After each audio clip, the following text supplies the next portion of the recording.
Everybody has the right to be free. So we speak on behalf of our people that are oppressed and the people around the world that stay oppressed. We hope to bring a unity, the thing that we lack, the thing that we need, from North America to Europe to Africa. Leencoo,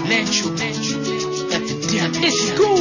Oromiyaa needs to be free now. So all my people that's overseas, yeah. Oromiyaa needs to be free now. So all my people that's overseas, yeah. Oromiyaa tiya biya abakaya manatong oda.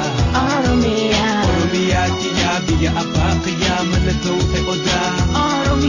Oromiyaa tiya biyo biya tiya itimbe kamakuhan urabakiya. Balatu umamaya surati biya hame Oromiyaa Abdishakur tiya.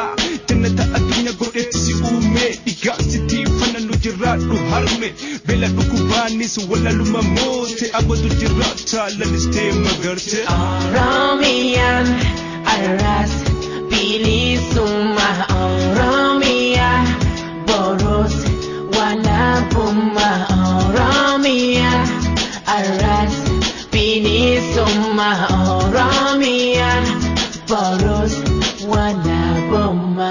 Oromiyaa needs to be free now. So all my people that's overseas, yeah. Oromiyaa needs to be free now. So all my people that's overseas, yeah. Oromiyaa tiya biya abakaya manatong oda.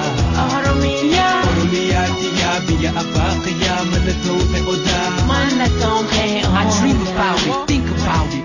Oromiyaa, you can't doubt it, learn about it. History is so past the class lessons. You talk a lot of things but don't know where you reppin'. I got a dream, lyrically Malcolm X, MCs do it in one session. I got people all across America yelling, oh see me, raise it up. This is only the start, I made it up. But the dues, I done paid them up. Friends in a home life, I gave it up. Done a lot, but I feel like I ain't giving up. So I raise my cup and hope the years now.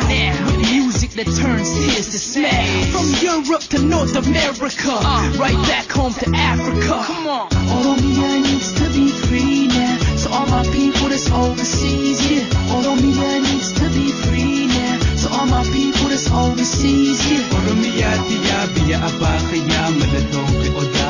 Oromiyaa tiya biya abakaya manatong oda.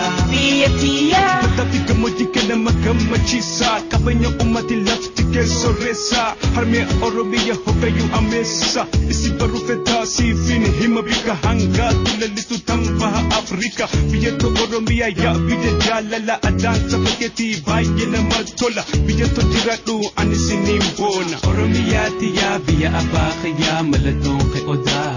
Oromiyaa tiya biya abakaya malatong oda adang kebareda. Oromiyaa